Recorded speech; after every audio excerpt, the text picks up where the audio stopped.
Hello everyone, welcome to the daily newspaper analysis brought to you by Shankar IAS Academy, 18th December 2024. Displayed here are the list of articles that we will be discussing today. The first article, scientists developed Kisan Kavach to help farmers. The article is taken from the newspaper The Hindu. This article is talking about Kisan Kavach. It is an anti-pesticide suit exclusively made for the farmers, and yesterday it was inaugurated by Sri Dr. Jitendra Singh, the Minister of Science and Technology. This will provide protection to farmers against the harmful impact caused due to pesticides. And the next article, magnitude of the earthquake recorded in Vanuatu. Vanuatu, we know that South Pacific island nation. Yesterday, an earthquake with a magnitude of 7.3 hit this island nation and caused wide destruction. And this article is taken from the newspaper The Hindu. In this topic, we will be discussing the basics about earthquake. In the third article, Tundra is emitting more carbon than it absorbs. Until the recent times, Tundra was considered as a natural carbon sink. But recently, the study conducted by the United States, they found that Tundra is emitting more carbon than it absorbing. In this topic, we will be discussing Tundra, its significance, and its basic features. And this article is taken from the newspaper Indian Express. Scientists develop Kisan Kavach to help farmers. We know that the farmers are facing n number of problems every day in their life. And if you take the estimation of the Pesticide Action Network, a UK-based charity, they found that last 50 years, nearly 14 to 16 million people across the world, particularly the farmers, got affected due to the insecticide and pesticide. And if you take the NABARD estimation, that in the year 2016-17, they conducted a All India Rural Financial Inclusion Survey. In that survey, they found that India is home for nearly 100 million farming households. Therefore, it is a high time to consider their issues, because we remember the slogan Jai Jawan, Jai Kisan, which means both the farmer and the soldier, both are important for a nation, for the growth and development of a particular nation, right? So in this background, the Department of Biotechnology introduced a suit, an anti-pesticide suit known as Kisan Kavach. And yesterday, the Science and Technology Minister, Sri Dr. Jitendra Singh, inaugurated this Kisan Kavach, and this will provide protection against the pesticide. And this will be very useful for the farmers, because we know that pesticides are very harmful for the health. Once you got exposed to the pesticide, it can create short-term to long-term impact. It can lead to neurological disorders. It can lead to infertility. It can lead to miscarriage. It can even lead to cancer. So in this background, let us discuss more about Kisan Kavach from Prelims point of view. The term Kisan Kavach, Kisan means farmer, we know that Kavach means shield. So therefore, it is designed to shield farmers from pesticide exposure. This will protect them from the harmful impact.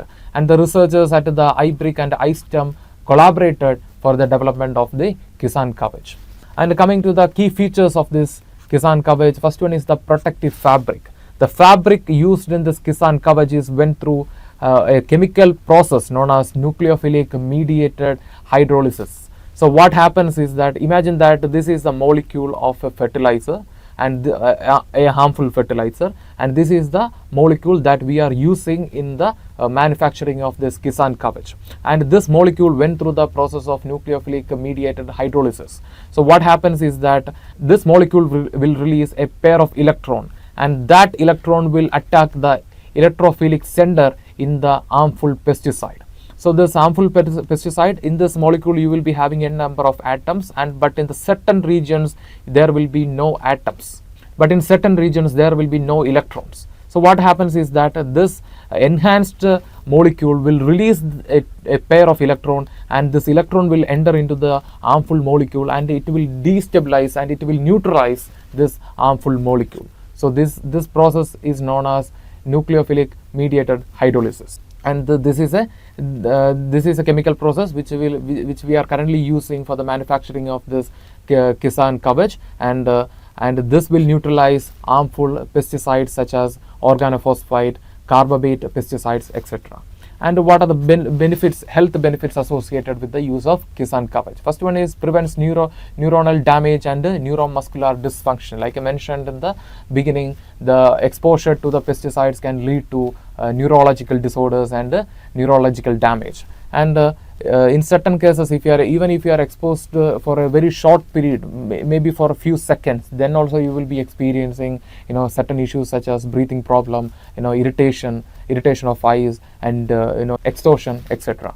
And then it will ensure 100% survival rate in animal studies against this pesticide exposure. So like I mentioned, this chemical process, that is the nucleophilic mediated hydrolysis, this chemical process will guarantee you 100% protection against the harmful impact of pesticides.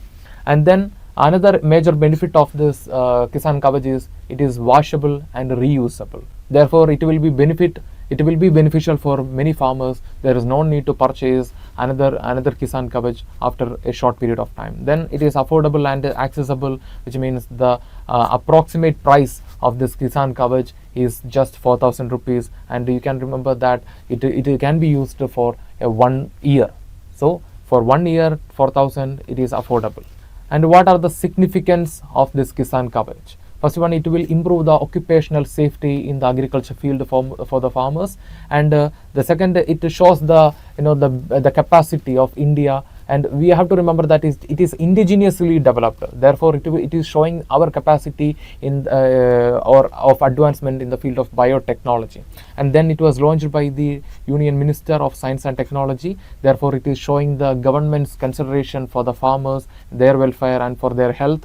And then another major benefit or the significance of this Kisan Kavach is it is cost effective, just 4,000 rupees per year, and it is eco-friendly solution. Coming to the health effect or coming to the impact of pesticides on health. First one is acute toxicity. Even if you experience a short term, even if you got exposed to pesticides for a short term of period, then also you will experience skin irritation, respiratory distress, nausea, dizziness, and neurological damage in certain cases. For example, you can see that the Union Carbide factory, right? That was the reason for the Bhopal tragedy in 1985, and the people just for a few seconds they got exposed to the harmful gas. Many people died in that incident. So certain gases or certain chemicals can create that much impact on your body even if you got exposed for a very short period. And then it can lead to chronic issues such as the development of cancer and neurological disorders such as Parkinson's, endocrine disruption, and organ damage. For example, damage of heart, damage of liver, damage of kidney. These kind of organic damages will be experienced by a person who got exposed to chemicals. These are the long-term impact. And then it can also affect the reproductive capacity and development of individuals. For example, the exposure to the chemicals can lead to infertility in the male, miscarriage in the female, and birth defect and developmental delays. For example, we know the story of endosulfan, right? Definitely, and we know the story of Bhopal. Still, the people in this region are experiencing, birth defects, and that is continuing for generations. And we don't know how long these defects will continue. And then vulnerable groups. For example, like I mentioned in the beginning, according to the estimation of the Pesticide Action Network of UK, they found that in the last 50 years, 14 to 16 million people got affected because of the pesticide, and the majority of them are farmers and agriculture workers. So this is not only creating a long-term health impact, it is creating an inequality within the society, and eventually it is exacerbating the socio-economic problems in the society. So I hope you understood and you are very clear with the benefits, significance, and what is Kisan Kavach. And let's discuss a prelims practice question based on our discussion. The question is, which type of pesticide is mostly likely to affect non-target organisms, including beneficial insects like bees? First one, herbicide; second, insecticide; third, fungicide; and fourth, rodenticides. I hope you understood the question. The question asking which of the pesticide will also affect non-target organisms. For example, we will be using that pesticide for agriculture purpose, but it can also impact other animals and birds. So that's what this question is meant by a non-target organism. So here the answer is insecticide, because insecticides can even impact bees and other non-targeted organisms. And bees are very beneficial. It is very important for our food production, because if you destroy the bee population, then that can ultimately lead to a significant reduction in the apple production.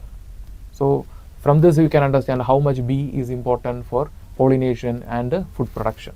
So now we will move to the next article. Arctic tundra emitting more carbon than it absorbs. Confirmed study. The article is taken from the newspaper Indian Express. We know that climate change is one of the major challenges that we are facing these days. And if you look recently, the National Green Tribunal sent a notice to the central government saying that there is an expansion of number of glacial lakes in Himalaya. We know that glacial lakes are formed when the glaciers are melting. And recently in COP29, Tajikistan's energy minister also mentioned that the nation, not only Tajikistan, the Central Asia lost 1,000 plus glaciers in the last 3 decades. So it shows how the climate change is affecting our ecological balance. And now the US state agency, that is National Oceanic and Atmospheric Administration, they found that Arctic tundra, which used to act as a carbon sink, started emitting more carbon than it absorbs. So there you can see the cycle is slowly going towards imbalance. So in this background, let us discuss more about tundra, its importance, and what is its role and its basic features. The term tundra refers to flat, treeless land. And if you take the globe like you are seeing in this map, you can see the tundra distribution are in the 2 extremes of the world, one in the northern pole and another in the southern pole. So in the northern pole, the tundra is expanded over 3 important continents. First one is America, then you can see Asia, and 2 important continents. First you can see America and then you can see Europe. And coming to the southern hemisphere, the tundra is confined to Antarctic continent and its base and its sub-islands. So what are the features of tundra? But before discussing the features, we have to understand different types of tundra distribution in the world. So tundra distribution is classified based on their high altitude and latitudes, and based on the latitude we have 2 important tundra distribution, one in Arctic, that is known as Arctic tundra. It is expanded over expanded over, like I mentioned, America and Europe. So if you take the nations, you can particularly say northern Alaska, Canada, Greenland, Norway, Sweden, Finland, and Siberia in Russia. And this Arctic tundra will experience long and harsh winter. That means if you go to the tundra region, if you go to the higher latitude, you can see that majority of the year you will be experiencing winter, and in 6 months, for 6 months you will be experiencing polar nights. That means there will be no sun. And but at the same time, the tundra will also have a short cool summer. But even if you say that you can but even here you have to note that the temperature during the time of summer will not exceed more than 10 degrees Celsius, and the peak of the summer is June and the peak of the winter is January. And coming to the second distribution, that is Antarctic tundra. This tundra is found in Antarctic Peninsula and Antarctic sub-islands, and vegetations we can see mosses, lichens, and algae. We have to understand that when we go towards the top, when we go towards a higher latitude, the biological activity will be very, very less. We know that the tropical region is very active physically, biologically, and ecologically. You can see vast, diverse animal species, and you will be experiencing physical phenomena that will be very apparent. Convectional rainfall will happen in the tropical region, and you can also witness other physical phenomena like cyclone. But these kind of physical phenomena or biological activities and ecological activities will be very less if you go towards the higher latitude, and the tundra is such a region. And based on the altitude, we have alpine tundra. It is spread across Rockies mountains, Andes, and Himalayas. We know that Himalayas, Rockies in USA, Himalayas in India, Andes in South America, and Alps in Europe. These are the regions you will be experiencing, or you can see alpine tundra type of climate and vegetation. And here also the conditions are mostly similar to Arctic tundra and Antarctic tundra, but the difference is there is no permafrost in the alpine tundra. So please note, there is no permafrost in the alpine tundra. So this can be expected as a statement in the UPSC prelims. And coming to the characteristics of the tundra vegetation or the tundra type of climate, like I mentioned already, it is witnessed only it can be experienced only in the polar region. So that's why it is also known as, if you read the J.C. Leong book, you can see the chapter will be called as Arctic or polar type of climate, right? Coming to the climatic features of the tundra, like I mentioned, in this region there will be no rainfall. You will be experiencing heavy winter, long and harsh winter. Summer will be very short, but during the time of summer, the tundra will be relatively active. We will discuss that. And during the time of summer, in certain areas, especially in the lower latitude or in the lower altitude region, there will be biological activity, there will be rainfall. For example, during the time of summer, the tundra can expect sleet or rain. Otherwise, the precipitation throughout the year will be in the form of snow. If there is a precipitation, mostly the climate will be very stable with the extreme harsh low temperature. And the another feature of the climatic feature of this tundra is that the tundra will experience anticyclone.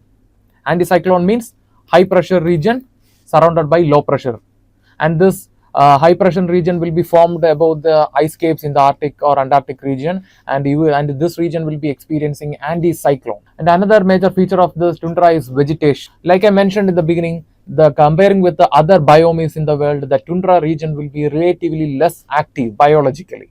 Therefore, that's why the term tundra itself means flat, treeless land. If you go towards a higher altitude, you can see that if you go towards the higher latitude, you can see that slowly the trees height will be decreasing. In the tropical region, you can see trees with 150 meter, 200 meter and all. But towards the top, towards the polar region, the height of the trees will be slowly reducing, and it will eventually become shrub. And that's why in tundra region you can see only sparse vegetation such as mosses, lichens, grasses, dwarf shrubs.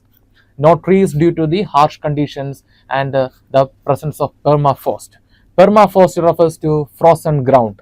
If a ground is frozen for constitutively for 2 years, then that region will be considered as permafrost. And what is the difference between a permafrost and a soil?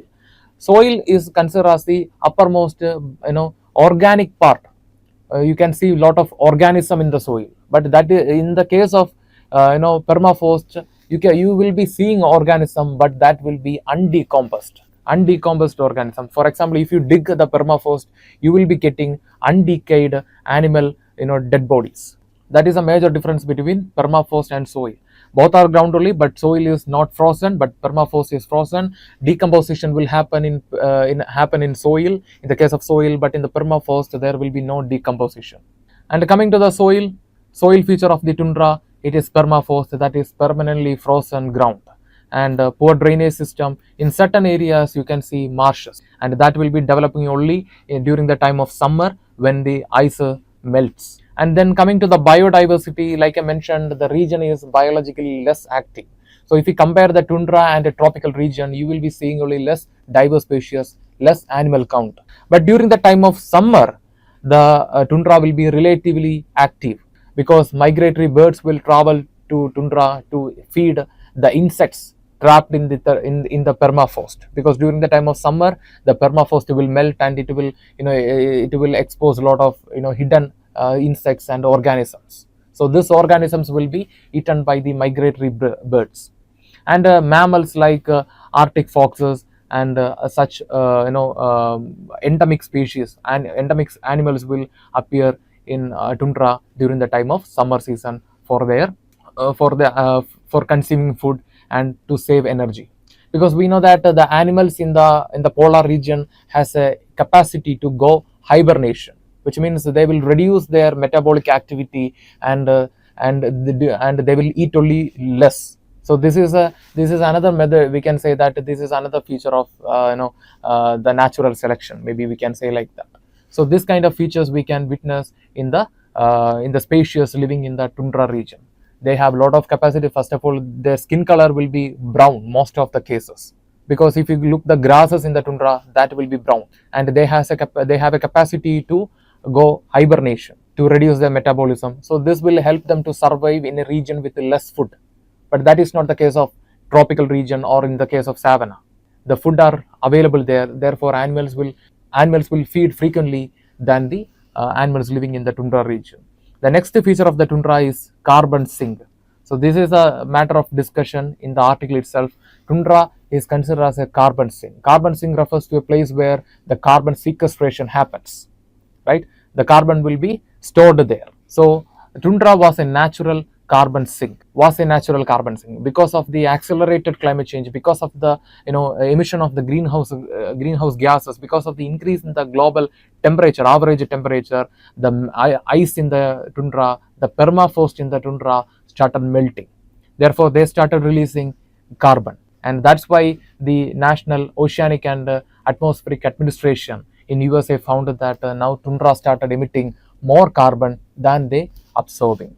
Coming to the human geography in the or the indigenous life in tundra region, we can see that communities like Inuit, Sami, Nenets, they are living in this area. You can also see Eskimos in the northern Arctic region, especially in the northern Canada and the Siberian region. You can see communities like Eskimos, and they will be they will be practicing subsistence existence, for example hunting, fishing and herding.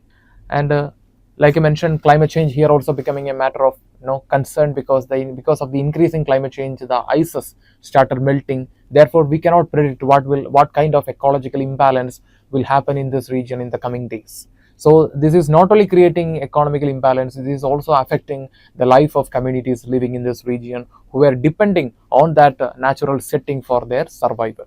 And coming to the resource exploitation of this region, the Arctic region is known for gas, oil and other mineral resources. For example, if you see, most of the government climate related agreements, international climate related agreements, and all kind of corporations are giving importance to this Arctic region too. For example, the Paris Agreement of 2015 and Convention of Biological Diversity. And then in 1996 they established the USA, Russia and other nations surrounding this Arctic region. They established something called the Arctic Council.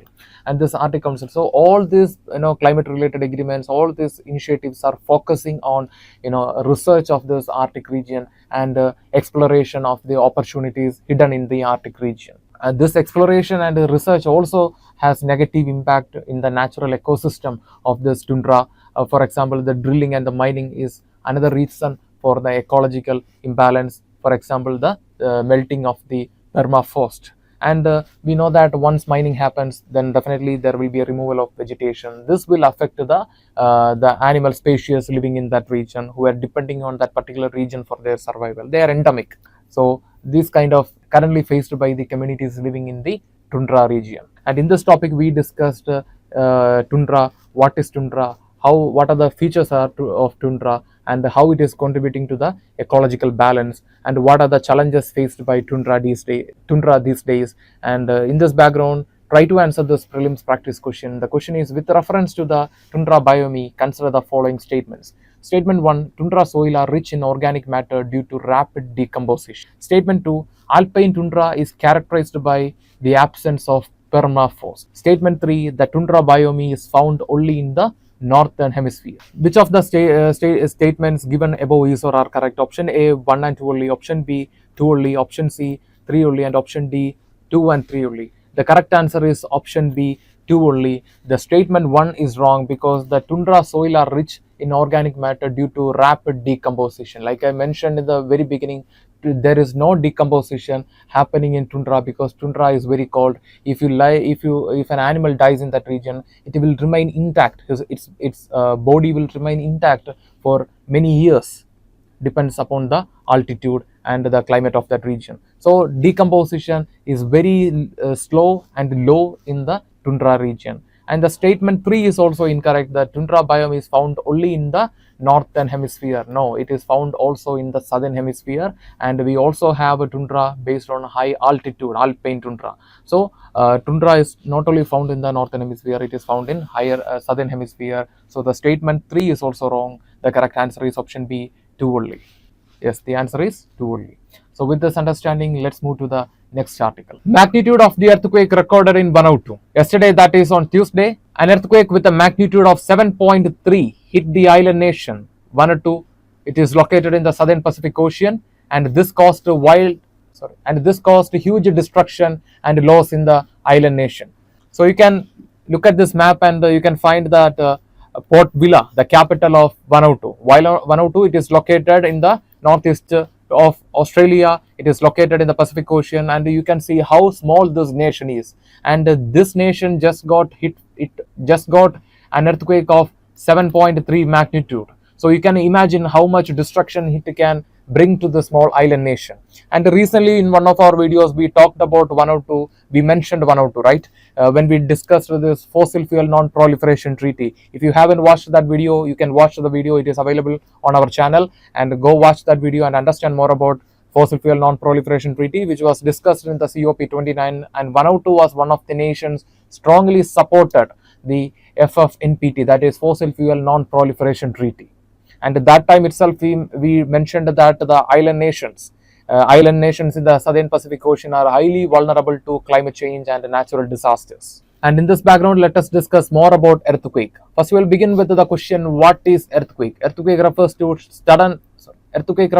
to sudden shaking or vibration of the earth's surface. It usually caused due to the release of energy. You can see that we have seen the plate movements, right? There are different type of plate movements. You can see three type of plate movements. First one is the convergence, second divergence, and third transform. So this kind of plate movements will release energy, and the point at which the energy release is known as hypocenter or focus.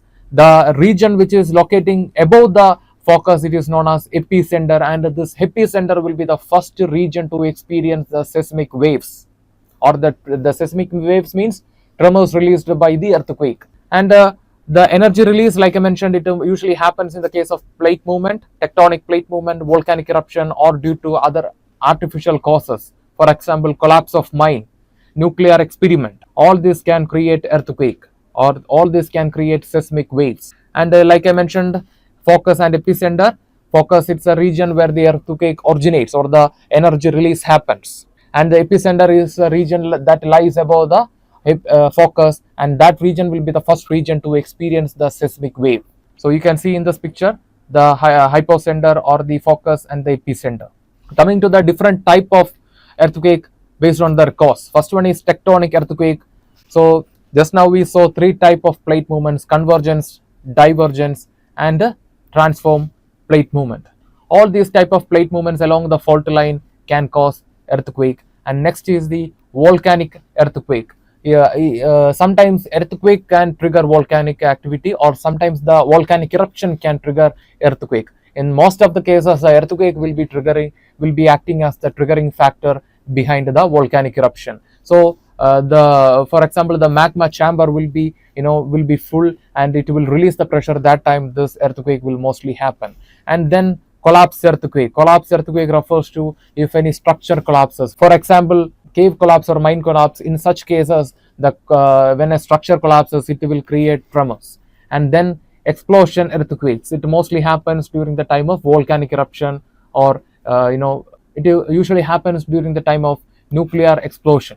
So you can see in this map different type of plate movement: convergence, divergence, and transform. And coming to the types of earthquake based on the depth. First one is shallow earthquake. Next we have intermediate earthquake. Then we have deep earthquake. Shallow earthquake, if the energy release, if the focus is less than 70 kilometers, then this earthquake will be known as shallow earthquake, which is most destructive. And then we have intermediate earthquake. If the energy release or the earthquake is happening between 70 to 300 kilometers of depth, then it will be known as intermediate earthquake. And deep earthquake, which means if the earthquake is happening below 300 kilometers, then it will be known as deep earthquake. And here the damaging capacity will be very less. And moving on, coming to the human activities that can cause disturbance to the earth crust. First one is the activities such as mining. And then we have a reservoir induced seismicity. For example, the Koyan Dam, which is located in Maharashtra, and this dam induced earthquake killed nearly 120 people, and it injured more than 2,000 people, and that happened in the year 1967. And fracking or high pressure fluid injection, this can also cause earthquake. What do you mean by fracking? So this fracking refers to activities to acquire natural resources and natural oil from deep of the earth. For this we will be mining, we will be drilling through the fault, and that can disturb the earth crust and can cause or that can act as a cause of earthquake. And finally, the nuclear testing, this can cause explosion based earthquake. And coming to the seismic prone zones in India, based on the classification of Bureau of Indian Standards, we have four important zones. Zone 5, which refers to very high risk zone, that is Himalayas and the northeastern region. So these regions are located along the fault line, right? Eurasian plate and Indian plate collided, collided and formed the Himalayas, and you can see the northeast and the Himalayas. Both these regions are located in the along the fault line. And next we have the zone number 4, which is considered as high risk. The states like Jammu and Kashmir, Delhi, and parts of Gujarat falls under this category. And then we have zone 3, where the risk is very moderate, and examples are Mumbai and Chennai. And zone 2 refers to very low risk zone. And India, coming to the case of India, India is a seismically active area because of the collision between Indian and Eurasian plate 30 million years ago. And coming to the measurement, how we can measure the earthquake, its intensity. The instrument which we are using for measuring the earthquake is known as seismograph. The paper we are using for recording the waves is known as seismograph. And then we have certain scales to measure the intensity and the magnitude. For example, we are using the Richter scale for measuring the magnitude of the earthquake, and that the range is from 1 to 10.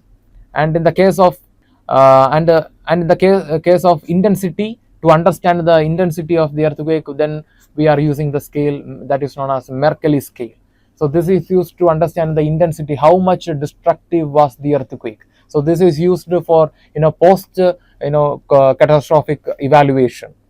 For example, if an earthquake damaged a particular region, this Mercalli scale will be used to understand how much destructive the earthquake was. And that scale, we are also using that scale for post catastrophic reconstruction and other relief measures.